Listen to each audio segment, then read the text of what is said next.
G'day guys, MF West here, and today we have a Shadowlands kind of Covenant overview and just the reason why I've picked the Covenant that I have. Now, it has been a long time since I've made a video, just lack of content mostly. I just kind of got a bit bored towards the end of BFA, which is totally normal. I ended up getting Gladiator in the PvP season, really nowhere near the end, but like kind of like middle of the season, and got cutting edge on the Zoth, so really happy about hitting those goals of mine for that end of expansion thing. And I have massive ideas and motivation for the upcoming expansion of Shadowlands. I've got so much content for you guys, so really keen to kind of grow this channel to that next level. Would appreciate if you guys give the video a thumbs up to help grow the channel. But this video is going to cover why I've chosen the Maldraxxus Covenant. Bit of a spoiler here with the massive green circle around me, but yeah, I've pretty much chosen them. Guys, to be honest, like I was torn between Maldraxxus and Venthyr. As you guys know, I'm a Mythic Raider. I do like M+, I'm not a heavy Mythic Pluser, and I really do enjoy Arena and PvP. So I had to pick something that I could play in Raid and get cutting edge with, and something that I could play in Arena. And it came down to Maldraxxus and Venthyr. Right? Now, when you compare them side by side, and I mean, thanks to the DK Discord, all the Covenants are within 1.5 DPS% of one another. So really not that big of a deal. You have to look at other things like utility and what Covenant can actually work for me in all aspects. Now, I was going to go Venthyr, but then they actually buffed last minute changes and buffed the Abomination Limb Covenant ability from the Maldraxxians. Now, honestly, not many people go Maldraxxus in Shadowlands. Like, it's a very odd kind of Covenant for people to go. The damage on Abomination Limb and the Venthyr Swarming Mist is quite similar, the way it's done, and if anything, they're quite similar in damage. I mean, the cooldown on the Swarming Mist is really a lot less than 2 minutes, obviously. I think it's 45 seconds, which is amazing, but Abomination Limb has great utility in Arena and PvP in general. Like your ability to mass grip people on top of you into leg sweeps, into DH stuns, into a fear from a warrior. There's so many ways you can use this ability to win a game. So that is what pushed me towards picking the Maldraxxus Covenant, because it was kind of like a middle ground between the two. And on paper, they actually are the highest DPS Covenant there is, and we'll go through why that is in just a minute. But I have chosen the Maldraxxus Covenant, and guys, the aesthetics of this Covenant are so beautiful. Like the Covenant like armor is just perfect for Unholy. The whole death, bones, it's literally just Unholy in a nutshell. So I mean, Venthyr is pretty cool as well, don't get me wrong, but Maldraxxus is just awesome, awesome, awesome. Now, is it performing in PvE situations? Yes.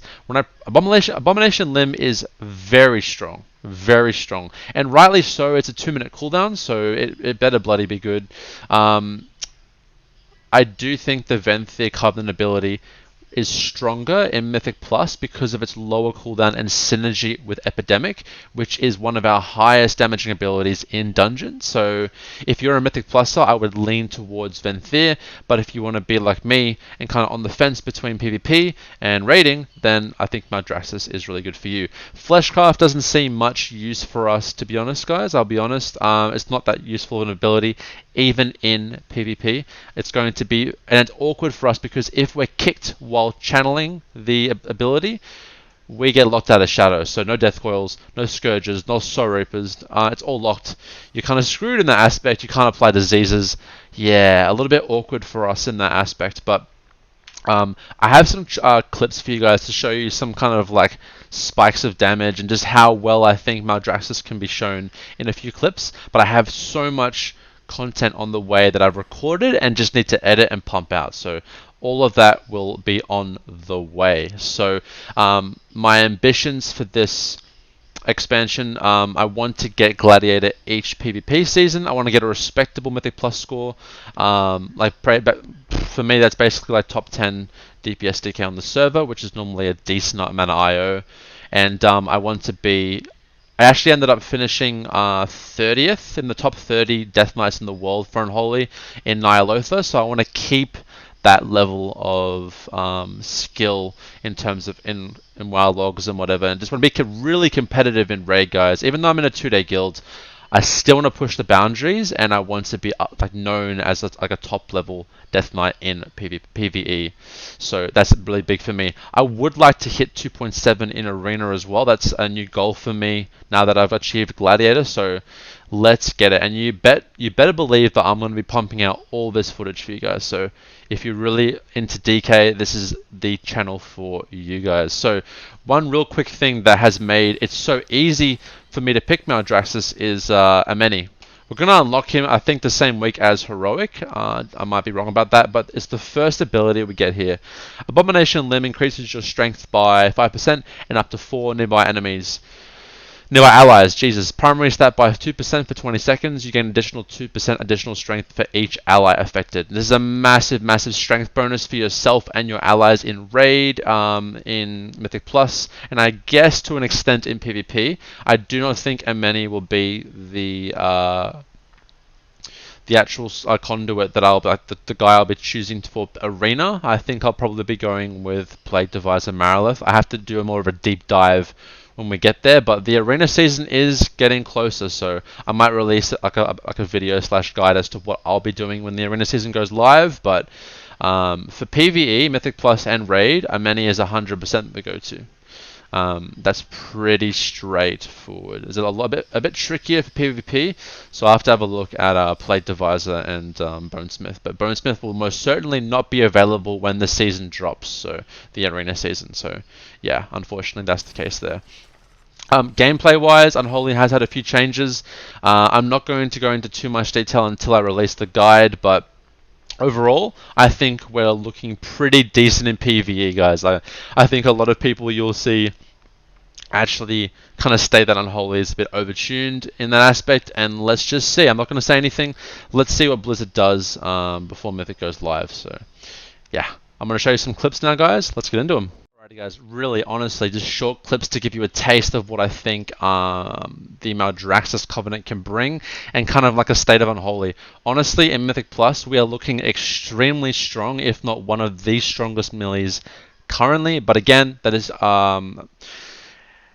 it could change with tuning, Mythic tuning, which is going to be in the next 2 or 3 weeks. So let's see. But basically, you want to open up with Blight, Unholy Blight, which will apply Virulent Plague onto everything in a pack, followed by Dark Transformation, and then you want to be spending your runes. I mean, Apocalypse is not a high priority by any means. I think you should be prioritizing Epidemic.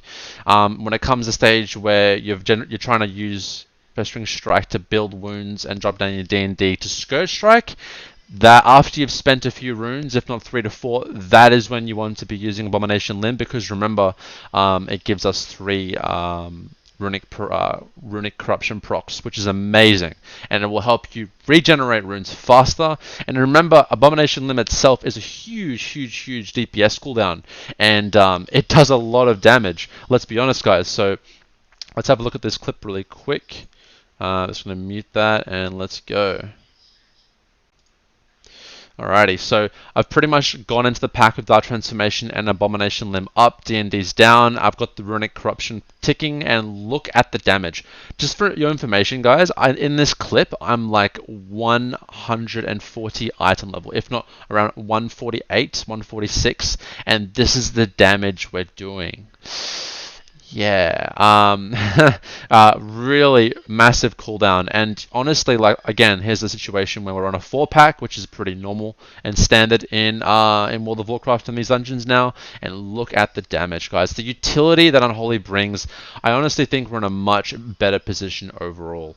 The damage is really good, and it's a very respectable cooldown to be used. Like, your tank's honestly going to be like, hey, I have Abomination Limb up. Do you wanna pull a bit bigger? And by all means, he will 100% respect that. It is a huge cooldown.